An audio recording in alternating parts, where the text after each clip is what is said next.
Hello and welcome to another video by Rick Miracle. Me, in my series of Freemasonry and Satanism. And OMG, all I gotta say is it's certainly coming together. The naming of this series, Freemasonry and Satanism, seems so apropos. So appropriate. I get a lot of comments on my videos, so people out there who watch my videos type in some interesting material. And I go research it, and the thing just keeps on rolling. One commenter said that Freemasonry is just a front for the Judaism or Zionism, because all Jews are not into Zionism. It's like a 50-50 the way I understand it. 50% of the Jews around the world are pretty much like everybody else, just citizens wanting to get along. But then there's other people that are into the occult. And again, even in the occult organizations, I was watching another video this morning, like the Mormon church. You know, the citizens generally at large that become Mormons, or their parents were Mormons and now they're Mormons, are really oblivious to the historic Mormonism, or what the elites, the leaders of the Mormon church. It's another, apparently, according to the authors of some videos I've been watching and books that I have ordered, it's another cult, like the Freemasons, like the Rosicrucians, like the Kabbalists, like the Zionists, like the Jesuits, the Knights of Malta, the Knights of Columbus. And if I were to try to name them all here, I'd be here for a week. Beware of the Rainbow by Constance Coombe. I made a video on that book. But there are thousands of these secret societies out there in these cults. And why do they have to keep it a secret? Swear an oath under threat of death. What are they trying to hide? Other than the fact, repeatedly in all these cults, Helena Blavatsky, the Secret Doctrine, the Theosophist Society, creating the Lucifer magazine, Lucifer Publishing, and even Albert Pike and many others, Mormons. Even one Jewish man at one of Tex Marr's lectures said he was offended, and Tex Marr said, well, wait a minute, aren't we all from Adam and Eve? And the Jewish man said, no. We're from the seed of the serpent. Freemasonry and Satanism. Like I said, it keeps coming around and around and around. So I have a new book here, and I'm filling in a vacant spot. Number 47 in this series. And I think I'll jump ahead and do the last part first, like I do sometimes, just because it's so explosive and so revealing. So what are serpents? Well, I guess we could say serpents are reptiles, snakes, dragons, gargoyles, serpents. In the Bible, it was supposed to be a serpent who convinced Eve to disobey God's simple commandment, don't eat of the tree with the apples. Apparently the tree of knowledge. And after they did disobey God's commands, and God caught them, Adam and Eve, he had them removed from the Garden of Eden, according to the story, the way I understand it, kind of paraphrasing. And he put some cherubim, or some guards, beings with wings, at the entrance to the Garden of Eden, so they couldn't come back in and eat of another tree called the tree of life, where they would live forever. Now they'd eaten from the tree of knowledge to know everything, and they had to go out into the earth and toil, according to the religious description of this whole thing. But the bottom line, the being in the Garden of Eden was a serpent. So the book I'm going over here now, I really like this author. He writes really well. I do these book reviews not to be doing audiobooks. So if you like the samples I give you from the books, go buy the books. Give credit where credit is due here. Years ago, I decided I was going to investigate some things and write a couple books. I'd already had a very interesting life. Worked at a major aerospace company for 10 years.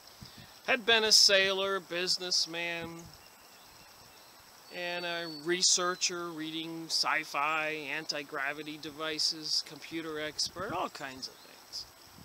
But as I kept poking into things on the topic, what the hell is going on? Or as I like to say, what the heck is going on? And I thought, well, I'll write a book about that. I'll write a book about that. But as I started researching it, people already wrote a book about that. And people already wrote a book about this. Some people spend 10, 15, 20, 30, 40 years to write these books. And apparently, according to my research, there's thousands of these authors out there.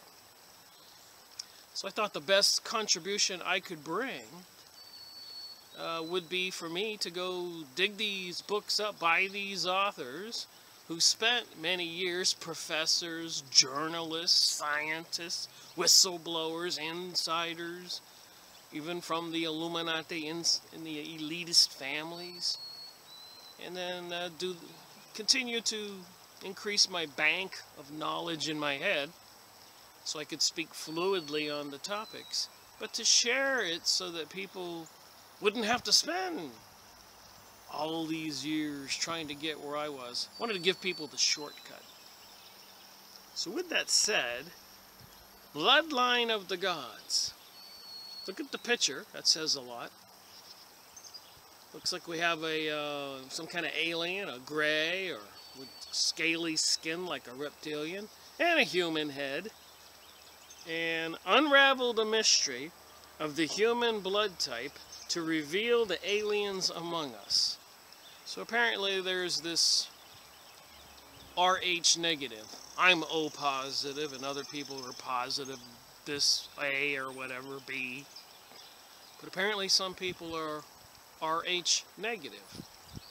You can go look it up on the computer, what it means and the difference of the blood type. But only a small portion of the population, maybe 15% or less, are RH negative, which means you could be, instead of being O positive, you could be O negative, etc. But apparently it comes with some interesting characteristics. And according to this author, he talks about the Anunnaki and aliens and stuff in the Bible. But when these beings, apparently, who came from elsewhere, out there in the stars maybe underground if the earth is hollow, maybe in vast tunnels, maybe just in hidden places in mountains like Shambhala in China, India border.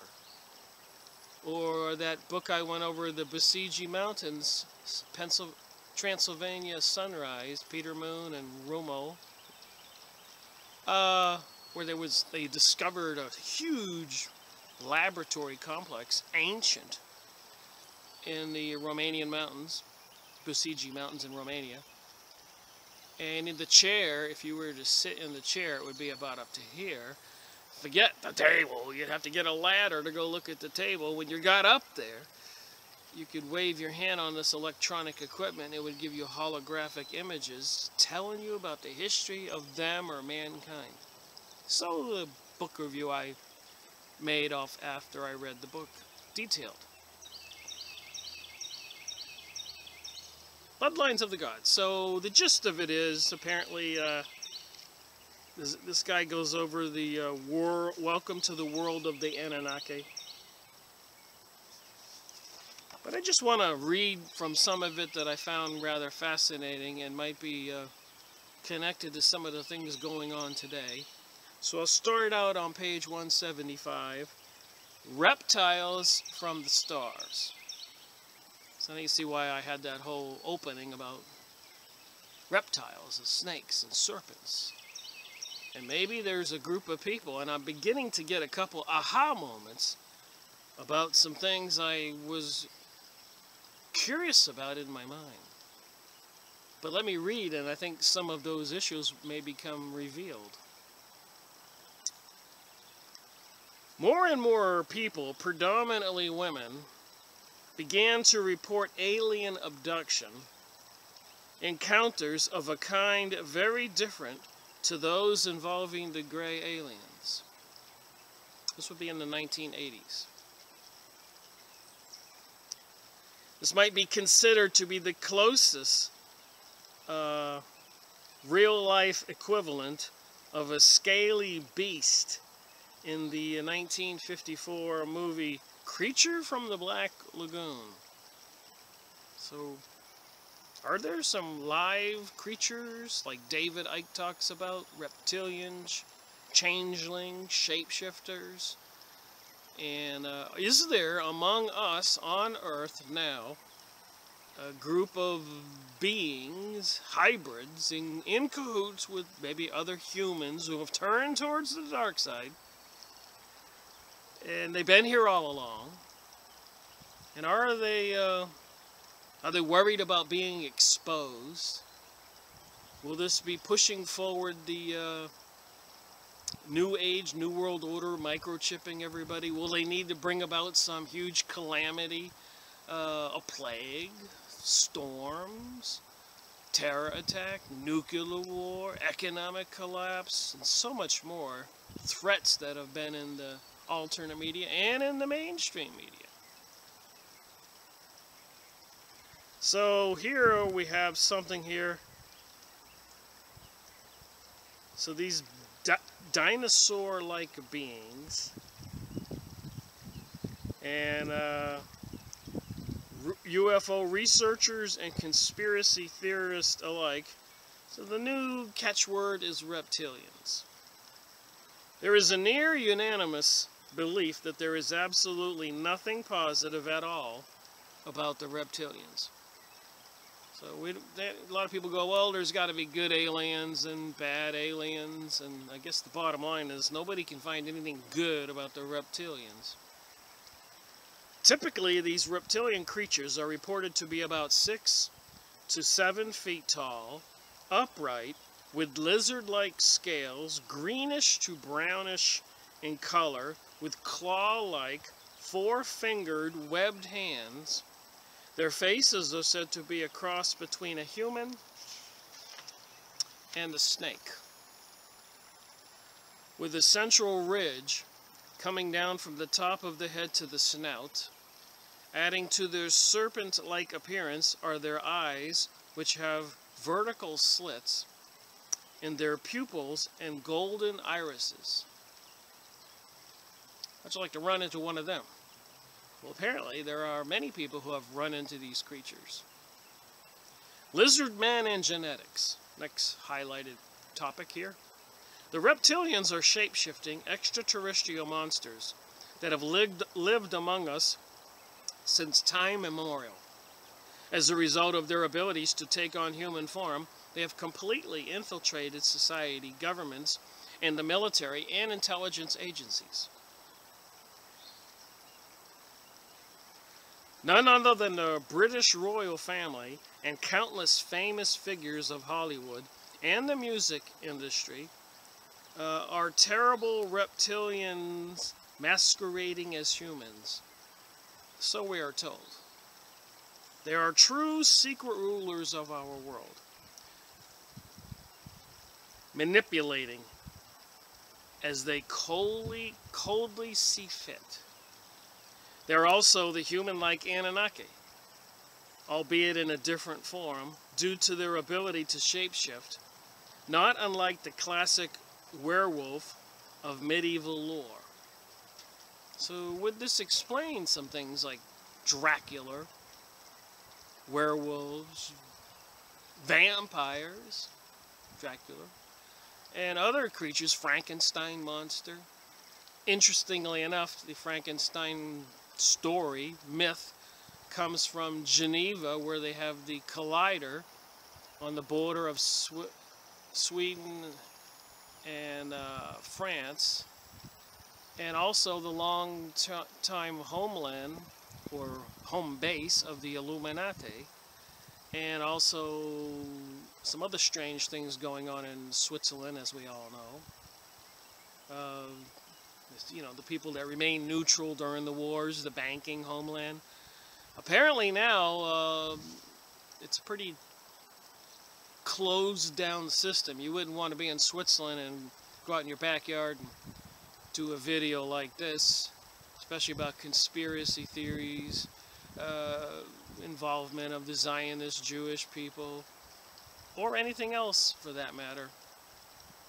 The freedom we still have in the USA is good, but they are closing in on us ever so slowly, and they use propaganda and false flags, gun shootings, bombings, and all kinds of other things, so that they will have an excuse to monitor and control people who disagree, which they call anti-government belligerents or insurgents. And we know what happened to the insurgents in Iraq and Syria and elsewhere all over the world. So if they like you, you're a patriot, if you're rising up to defend your country. But if they don't like you, you're an insurgent, if you're rising up to defend your own country.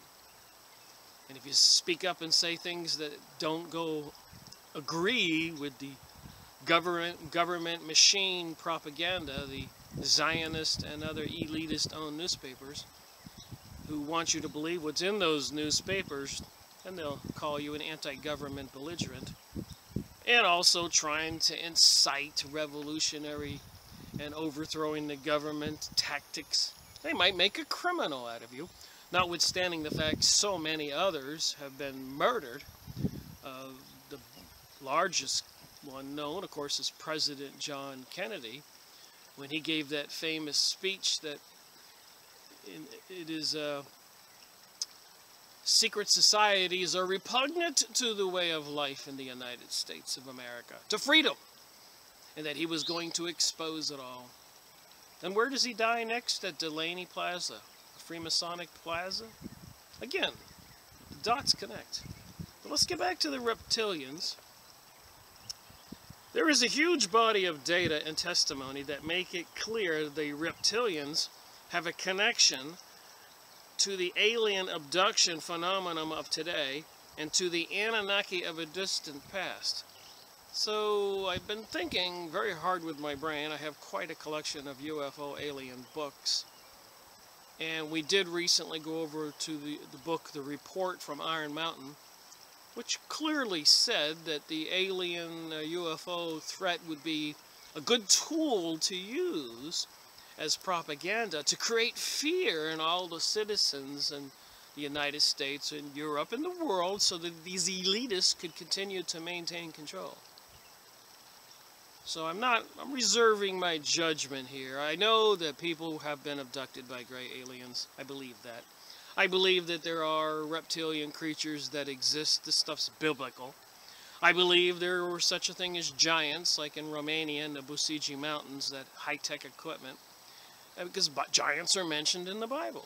And I believe that there were peoples or entities in the past with superior technology than we have today, because we have the monuments all over the world. And I believe there are people operating behind the scenes who are into the occult, witchcraft, magic, knowledge they keep from the rest of us, secrets, which is called the occult. Let's see what that has to do with these reptilians, and what the reptilians did and what the reptilians are doing. The Anunnaki and the reptilians. Before we get to the matter of the reptilians in the modern era, and their undeniable connections to alien abductions, shape-shifting, interspecies sex, reproduction, and hybrid entities, Wow, that was a mouthful. I could have avoided a whole lot of words and just read that sentence. It's important that we address something of extreme relevance and importance, the connection between the reptilians and none other than the Anunnaki. And if you do go look up the hieroglyphics for Egypt, the Egyptian hieroglyphics, and also like Mexico City, Quetzalcoatl, however you say his name, the god of the Mexico City area, it is the serpent beings, the Quetzalcoatl, the plumed serpent.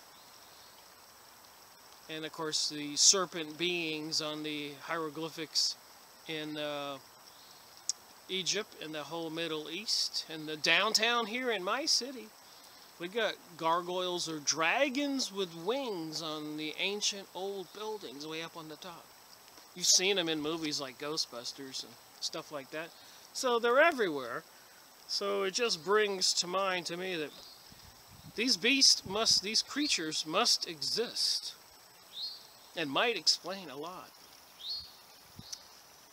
Doesn't take away from God, because this stuff is mentioned in the Bible. Doesn't take away from the fact that I'm a spiritual being in this biological body. So is everybody else.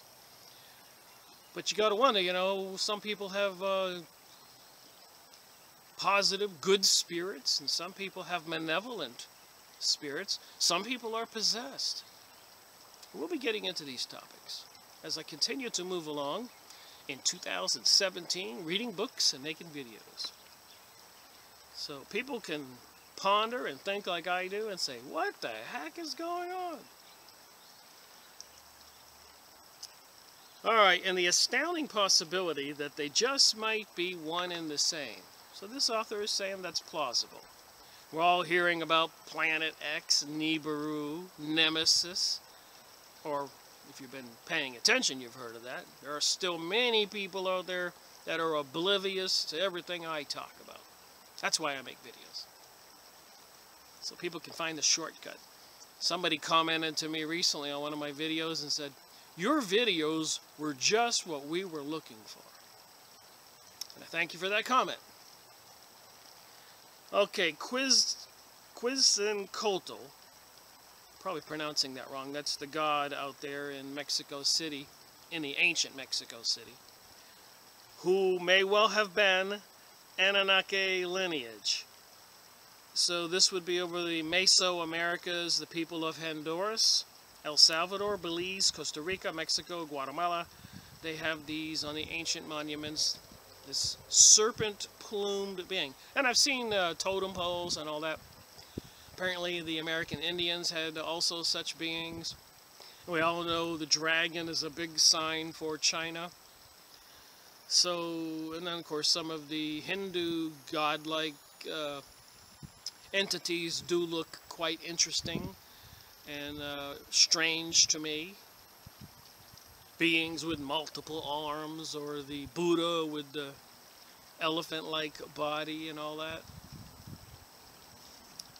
According to predominantly Aztec legend, Quetzalcoatl was a highly advanced entity with near magical skills and possessed an incredibly advanced science, who tried to bring civilization technology and a new world to Mesoamerica. Between 100 BC, 100 years before Christ was born, and 180, 100 years after Christ was born, his name translates as feathered serpent, hence the name of a notable structure that can be found at Tutankhamun, just a short drive from Mexico City, that was built around 100 BC, the Temple of the Feathered Serpent. So if you haven't, or not aware of the Anunnaki, Planet Nibiru, and Zachariah Stitchins, I have made videos, or Nibiru and all that, I've made videos. You can go catch up, or just search those keywords on the internet and watch other people's videos. I don't care how you get there, but just get there. Figure this stuff out, because I think the people behind the scenes who are running our world are certainly, it seems, as a lot of alternate news writers and even in the mainstream news, there's a lot of talk of a coming World War III, and a lot of talk about a revolution, another one in America, a Civil War #2. And I think they plan on doing this all over the world. And all they have to do is explode one nuclear bomb in some harbor in the U.S. or somewhere in the world. Say there's a threat to all of us. Declare martial law, whether it's the nuclear bomb or the president announcing that he's declaring war on Russia with all this talk in the news. And it'll all have been a staged thing to bring about this new age and new world order. And the purging of the world of apparently Christians and other good people to bring about this anti-Christ and this anti-Ten Commandment religion. Again, Sabbat and Zivi and the Kabbalah videos I've made recently, I'm connecting all the dots. I thought this was an important topic in this book. Who are these entities behind the scenes who are behind all this suffering and war and murder and theft all over the world for thousands of years? Who are these Zionist Jewish people? And why do half the Jewish people are not aware of this or victims of it, as well as many over in Israel itself people are protesting? I remember back in 2008 and 9 and 10 when I was cutting and pasting stuff off the internet for the J-Post, Jerusalem Post newspaper. I was reading the press releases and then cut and pasting the comments and saving all these into file folders or printing them out. I have boxes of them. Just of the press releases and the comments from the Jerusalem Post. Suffice it to say, if you were a Jewish person and you said, wait a minute, Jesus was the prophesized Messiah, the emissary, his son sent from God, that we were expecting. And we all know the story in the Bible, how the Phoenicians, or Pharisees, excuse me, get some of my words mixed up, the Pharisees, the leaders of the Hebrews of the temples, had, according to the biblical story, Pontius Pilate, the leader of the Romans, arrest Jesus, crucify Jesus.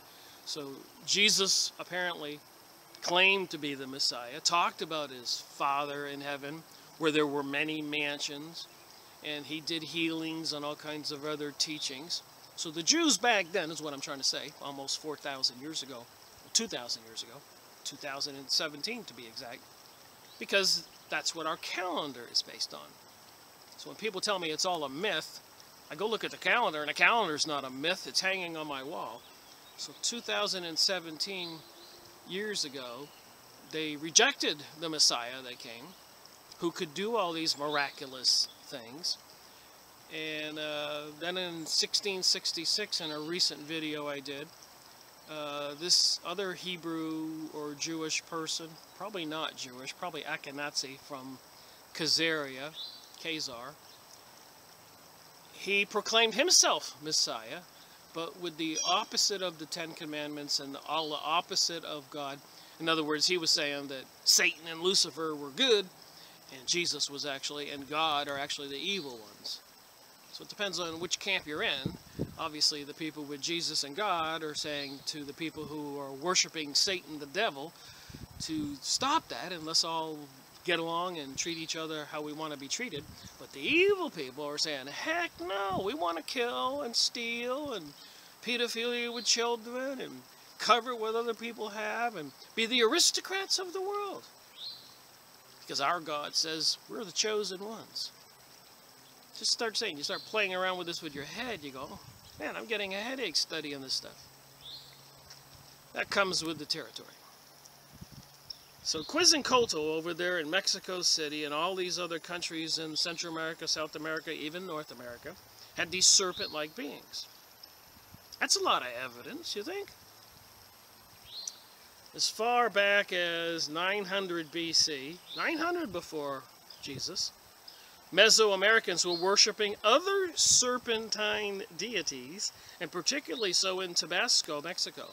So they're taking this all the way back when the supposed Anunnaki came here, when they say that Nemesis, another sun, and our sun are dual suns, and they come together and come apart every so many years. So it looks like this author is trying to tie the two things together.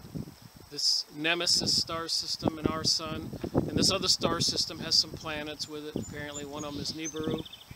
And the short story is apparently the Nibiru had some atmosphere problems. Their ozone or something was missing, and the radiation was harming the people. So they needed some gold to seed their atmosphere to protect them from the radiations. And I had one of those aha moments about this I'll get to in a few moments. Something to do with sky spraying of chemicals in our skies all over planet Earth right now. Believe it or not, it ties into this. So Quetzalcoatl is portrayed, particularly so by the Aztecs, as both a very human-looking entity, dark-hued and displaying a reddish beak. And I thought, again, a reddish beak. Go look at the Egyptian hieroglyphics of those bird head entities, notwithstanding that the all-seeing eye on the dollar bill is representative as Horus, the son of Isis and Osiris, and on the hieroglyphics in Egypt, he's also represented as a bird, which is a nod in the direction of the god of the wind. So the god of the wind would be this creature with a reddish beak. I think a lot of us have seen those round circles with the wings on it and all kinds of other emblems, and the obelisk in our downtown city areas. Alright, continuing. It is this matter of serpentine deity, serpentine-like entity, that has led investigators of the reptilian phenomenon to make the connection between the Quetzalcoatl of times long ago past and the reptilians of today's UFO lore, and also of the ancient Egyptians hieroglyphics, the Anunnaki, and there's symbols all over the world. I added a little bit there.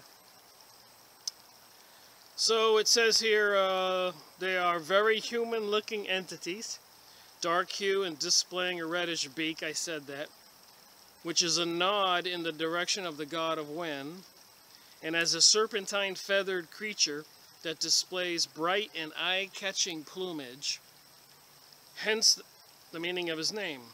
This decidedly curious state of extreme duality has prompted a theory that suggests that Quetzalcoatl was a shapeshifter of the reptilian kind, one who was identical to and directly related to the body-morphing reptilians of today, alien abduction controversy.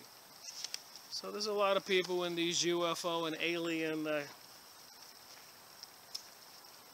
organizations like MUFON. Whenever I read a UFO book, I haven't done it so far on this one, but I always like to go on the internet. I'll try to do it during this video, and just see what other recent reports on MUFON and other UFO reporting sites. It's pretty busy for people seeing these things on a regular basis, as reported on these sites.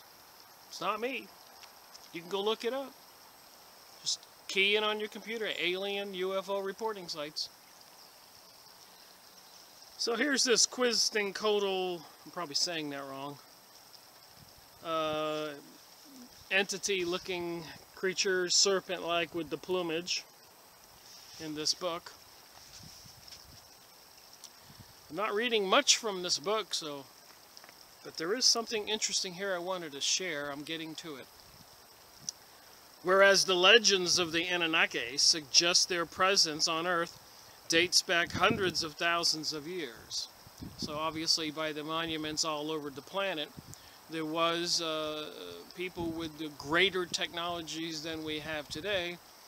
Whether they were human, alien, or even hybrids, those are the questions that we're seeking answers for. And what does that have to do with what's going on right now, if you've been paying attention to the news, Even apparently Donald Trump, president, is moving troops into the Poland area. According to what I saw on alternate news and videos. Is it true? But we do know that there's a lot of talk about World War III. We know in the Main Street news there's all kinds of accusations being made about Putin and Russia interfering with the USA elections. John forget his name, the guy who was running for president, is accusing Donald Trump of being unfit to be president, mentally ill. So a lot of the progressives, John McCain, and liberals are going that way. And again, it's like a 50-50 split between half the USA and the other half of the liberal progressives who are supporting the gay agenda and all this other anti-Christianity stuff. And then the other half of the people are trying to have decency and family values and no drugs in schools and communities. For a decent society, or it's a big 50-50 battle, which is the way it is intended. Back to the book. Zachariah Stitchin, if you haven't heard about him, you can go look up videos on YouTube or buy his books, concluded from studying and comparing the ancient Mesoamerican text. So he wasn't just studying, so they say, the Sumerian text. He was studying the text in Central South America.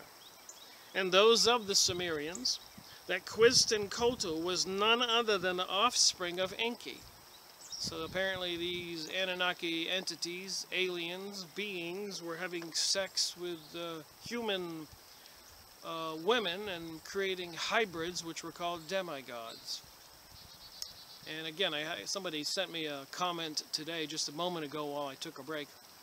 And he says they're organizing Russian, Chinese, and other troops in the United States right now, trying to get ready for World War III if they fail to get a revolution started in the USA. So these things, apparently, to me, are going on right now. It's a little like the Twilight Zone if you pay attention to this stuff. And the realization, if you just watch even the mainstream news right now, they've all gone a bit berserk. Something big is coming, so it seems. But a lot of people will tell you, well, Rick, it's been seeming like that for a long time. And all I have to say is, time is a perspective thing. Like in 1880, when Morals and Dogma author, the Bible for the Freemasons, wrote a letter, Albert Pike, to his friend Mazzini in Italy, saying that 3 world wars would be required to bring about the New World Order. So time is relative.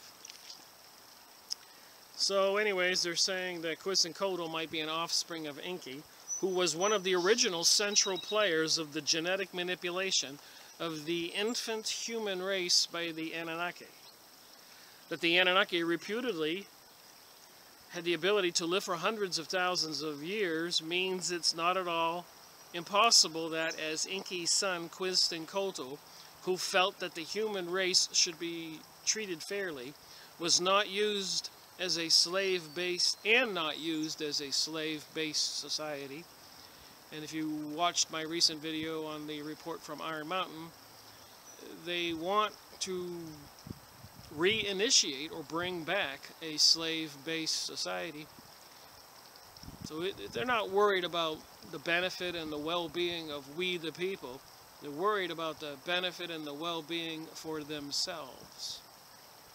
They want to control this planet like a big machine. For what nefarious purposes?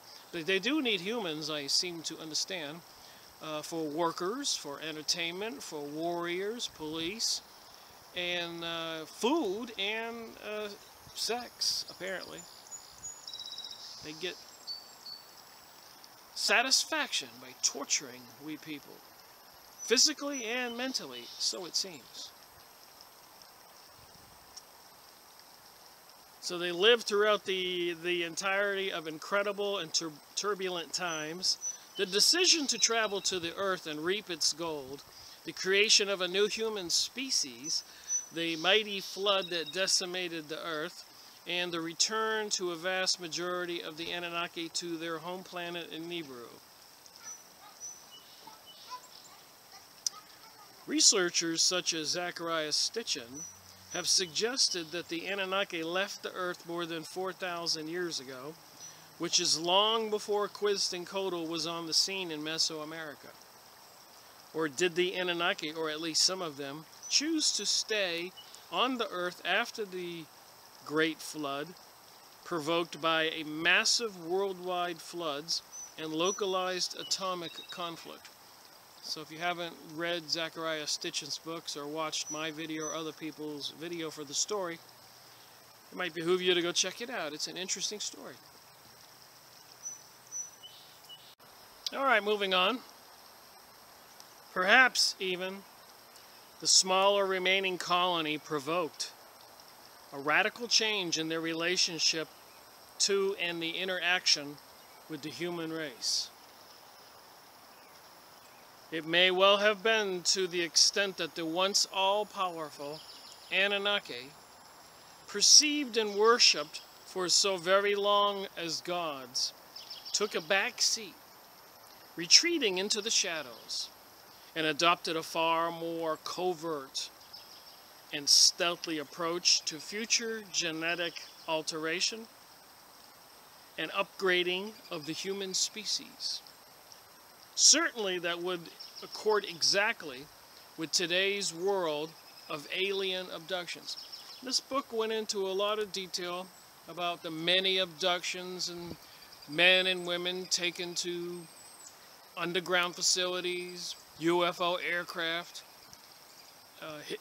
closed bases, laid on table, artificially inseminated or seed extracted, sperm from men, ovaries from women, and later on re-abducted and shown these offspring. There are thousands of books out there on the UFO issues since 1946, and probably some before. So is it all a big fabricated issue? Or was a lot of sincere reporting by people investigated by UFO and alien researchers? Did they just tell the story as best they could? Makes one wonder. So they tried to wipe out the memories of those unfortunate souls they targeted. So a lot of the abductees had to be hypnotized to recall the memories of the incidents. So did these aliens take a back seat? Were they operating behind the scenes for thousands of years? And Shambhala comes to mind.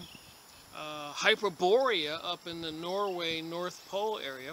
Apparently military bases in Antarctica. Didn't the Pope recently go down there, or John Kerry go down there?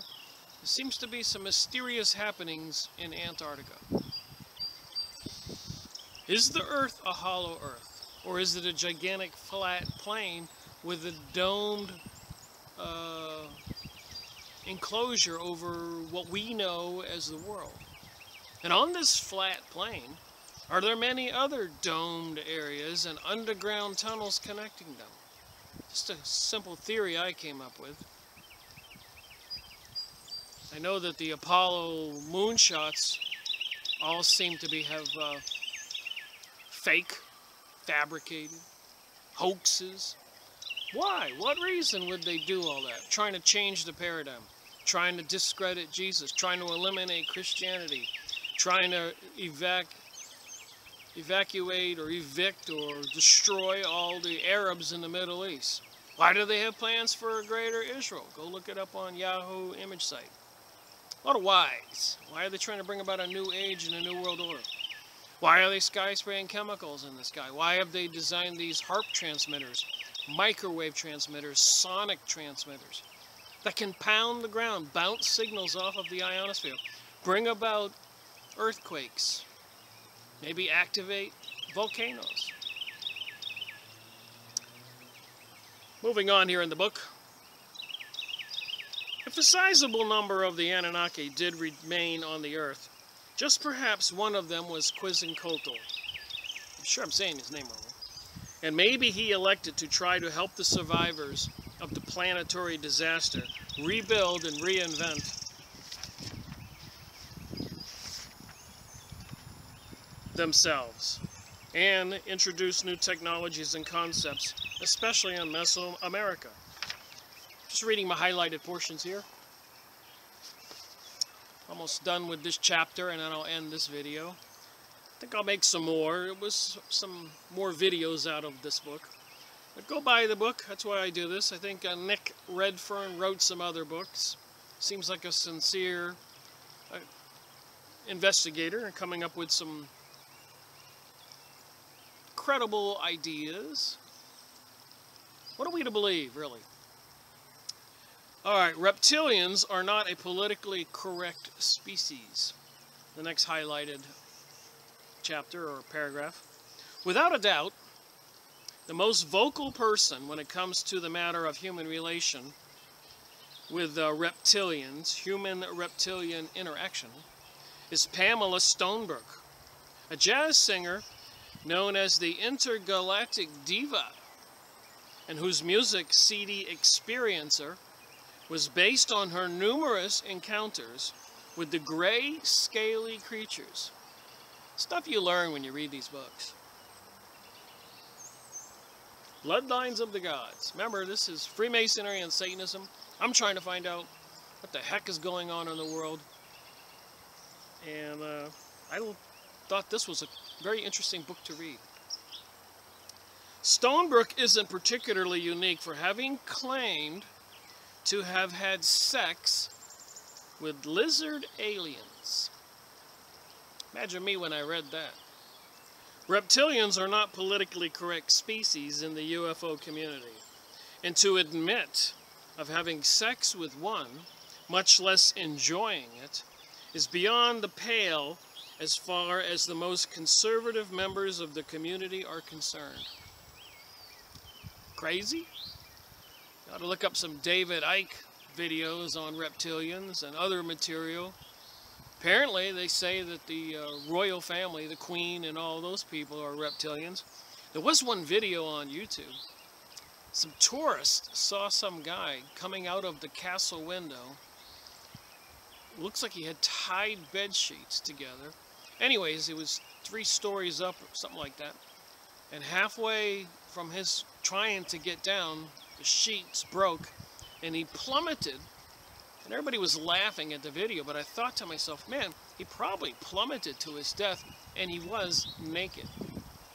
So it makes me think somebody had captured him, abducted him. He was in a room in the castle. And what were the intentions? And it didn't look too good from that video on YouTube. It was obvious taken by a tourist, and they were giggling and laughing at the naked man trying to get down.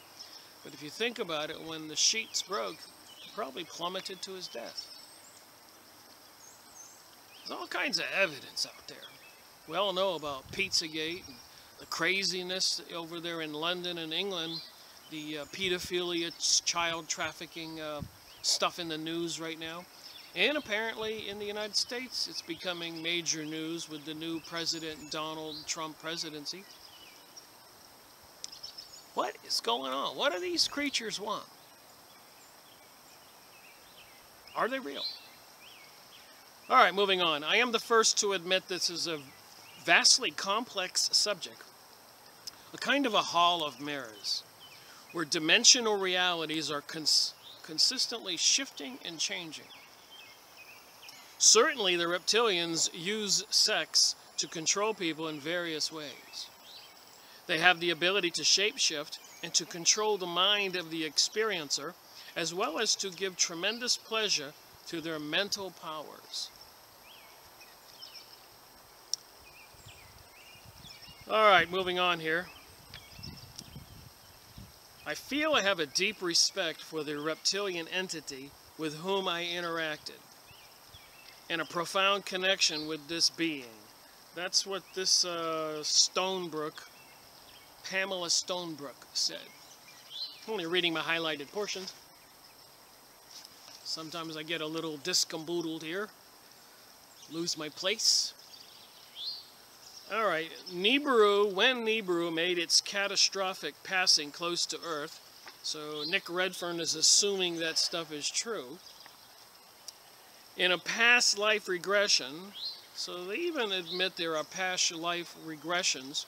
So if Earth is a million years old, and if somebody like me has reincarnated 7 times, according to one psychic, and if there were periods and technologies and cities like Atlantis and air flying machines, and then came the big catastrophic flood or interaction with planet Nibiru or Nemesis or whatever, everything was wiped out technology-wise. A lot of monuments remained, apparently. So, and if you have a past life regression, there's reincarnation. So things are going on and on and on in different paradigms. The monuments all over the world do show us there was something greater. They can't build those monuments today. They can't cut those stones and move them today. They don't have anti-gravity today. Then there's talk like the Philadelphia experiment, many other videos I went over, of time portals and all this other stuff. So I'm leaning towards God's creation. And everything behind me, everything that we all see, the oceans, the land, I'm more or less suggesting it is a domed creation, electromagnetically controlled. Just me thinking. And that it's very plausible there will be other firmaments out there, word used in the Bible, other dimensions out there. I'm not so sure that Earth is spinning 1,000 miles an hour, rotating, and hurtling through space. I did the calculations at 66,000 miles an hour, almost 666 when I did the math. I thought that quite odd. And if we were shearing through space at 66,000 miles an hour, and going around the sun, you take the whole diameter and divide it by 365 days, divide that by 24 hours, you get 66,000 miles an hour. You would think we'd be running into asteroids and other debris in space, and maybe it could explain a lot, but I'm just not so sure what they're telling us is the truth. I think we might be a stationary body, flat plane with mountains and cracks in the earth and a gigantic electromagnetic dome. All this DNA, plants and trees and birds and bees and humans and biology. This was all maybe seeded. And maybe there are other firmaments or other dimensions or other domed areas on this gigantic flat plane. Seems to me more plausible than hurtling through space at 66,000 miles an hour, rotating also at 1,000 miles an hour. It did occur to me that, you know, if you run a space shuttle or Apollo craft and you got outside the atmosphere, as soon as you escaped Earth's atmosphere, if the Earth was hurtling at 66,000 miles an hour, wouldn't it just shoot right by you? Or was the Apollo craft also hurtling through space at 66,000 miles an hour? Lots of questions. But back to the book. So this lady said she had sex with this scaly reptilian alien and she liked it.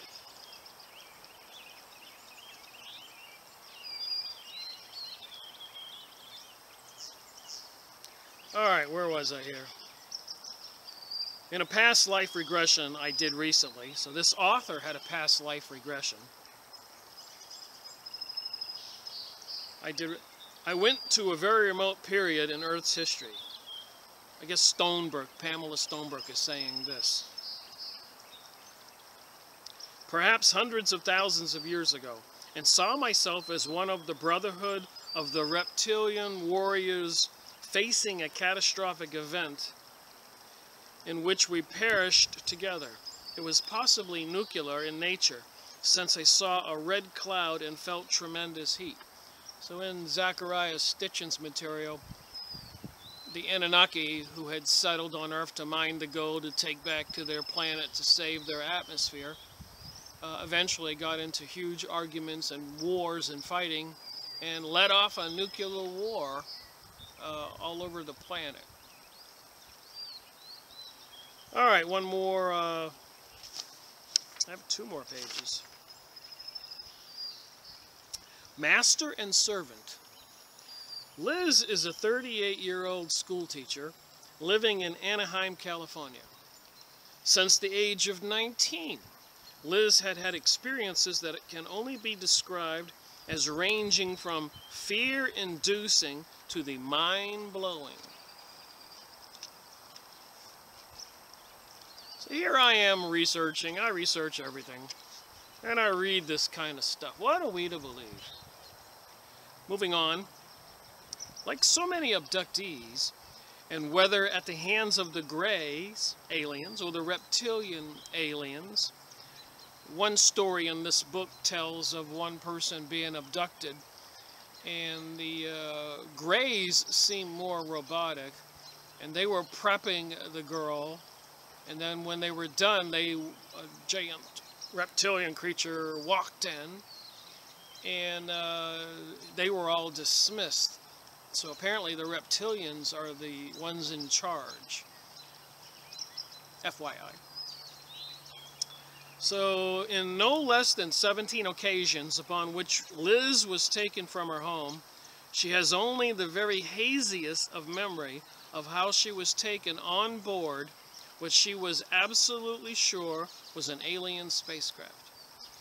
There are many books telling these stories, and I have them, and I'll be going over more of them. I've gone over some in my past videos. Go watch them.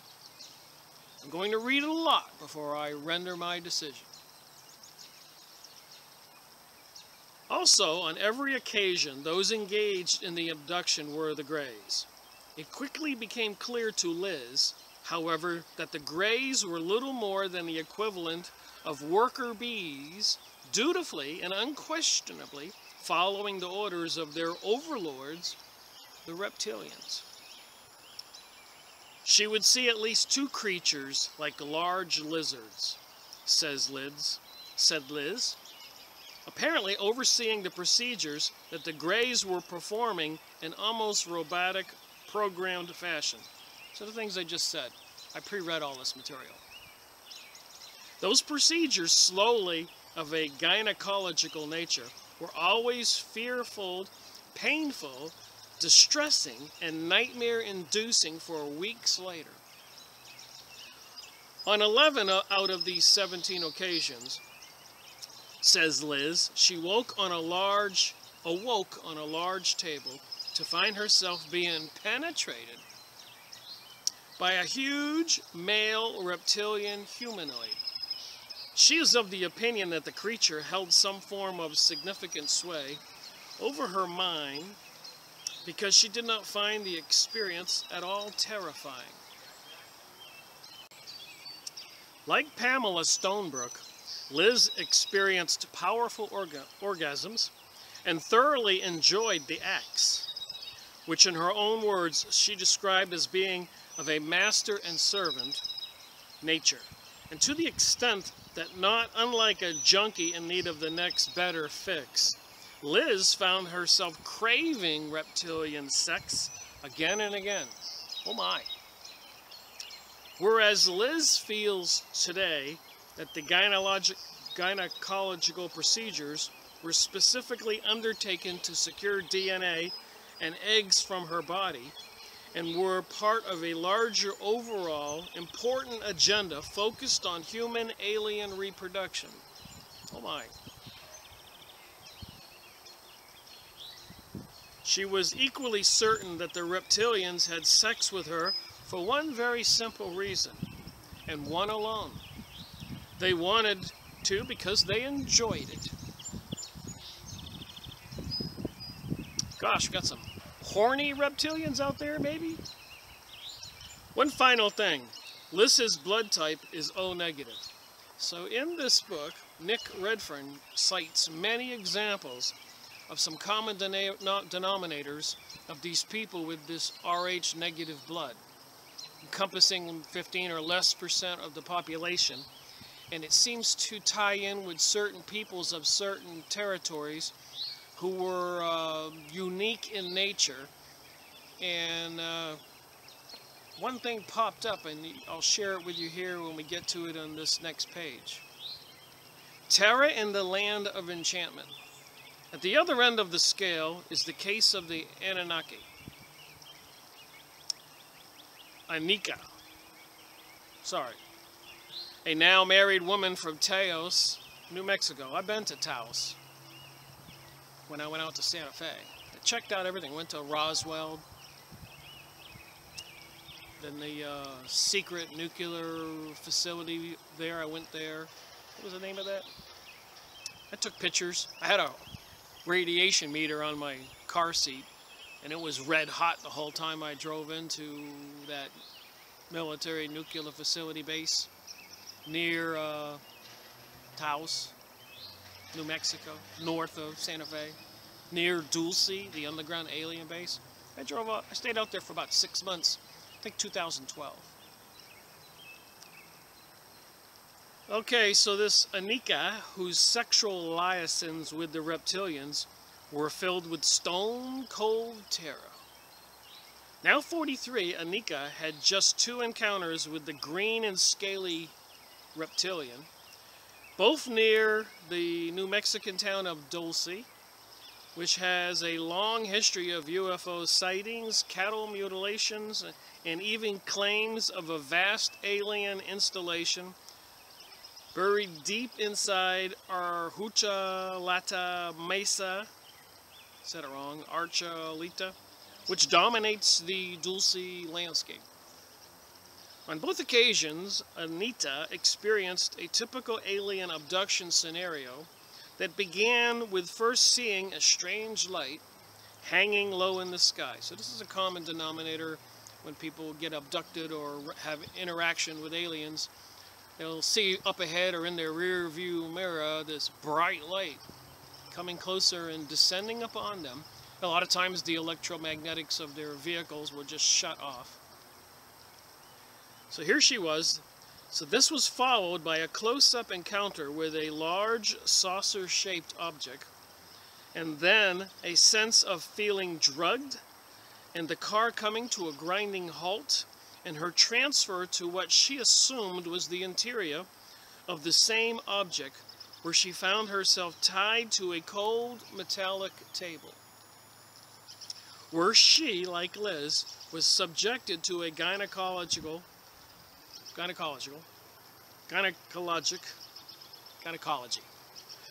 procedure that was both painful and fear-inducing. Also on both occasions, that fear was elevated to absolutely stratospheric proportions when the trio of Greys exited the room and a large 8 or 9 foot tall reptilian entered the room.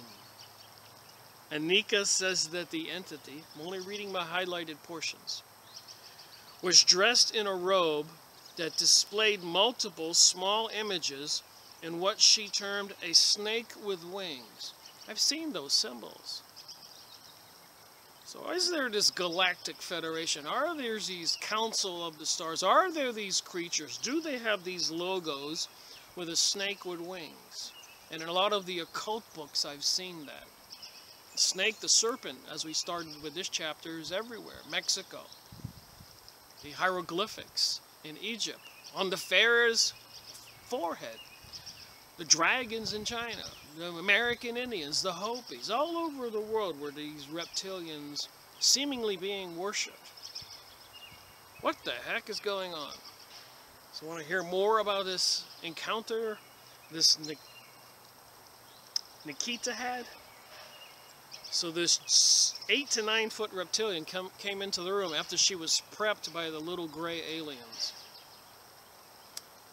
So it's a close description of this Quetzalcoatl, a winged serpent, and the alleged son of Enki of the Enku of the Anunnaki aliens. and also of the emblem that Herbert Schrimmer's talkative alien displayed on his uniform on a fateful and dark night in Ashland, Nebraska in December 1967. Like I said, I have quite a collection. I've been collecting a lot more lately of the UFO alien books, and we will continue to examine it, as well as the conspiracy theories, books I've collected, more on the Hebrews, Zionism, the Kabbalah, New Age, New World, psychic research, remote viewing, and all those other crazy topics. I'm going to try to get to the bottom of this. We have one more paragraph to read, and it should be kind of crazy, if I remember what I read earlier. Each night was the same. The creature, casually disrobed, 8-9 foot reptilian creature, and walked over to the table, which was tilted in the semi-upright position, and Anika felt her legs pushed apart and her knees pushed up. The lizard-like thing penetrated Anika in a violent fashion, causing nothing but pain and terror, something that continued for 7 or 8 minutes at most, after which the creature ejaculated and exited, and seconds later exited the room. Anika's next memories were of sitting in the driver's seat of her car, her clothes in disarray, and a burning sensation down below. It was only when she saw a television documentary on the reptilian phenomena that Anika realized that the experience she remembered was acutely similar to numerous additional people all across the United States.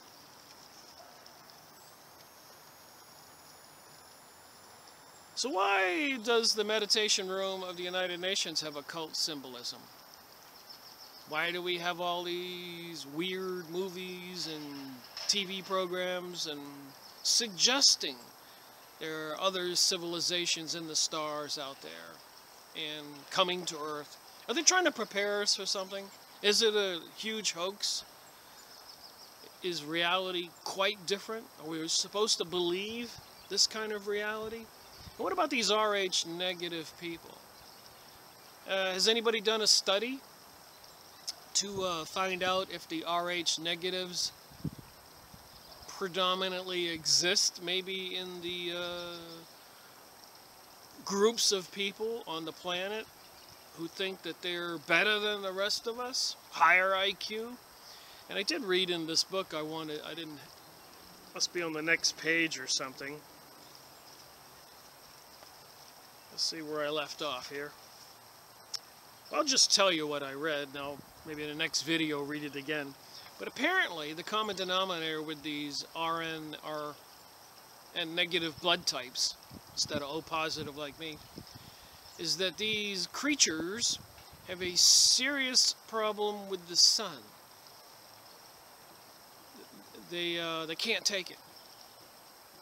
It harms them. It affects them.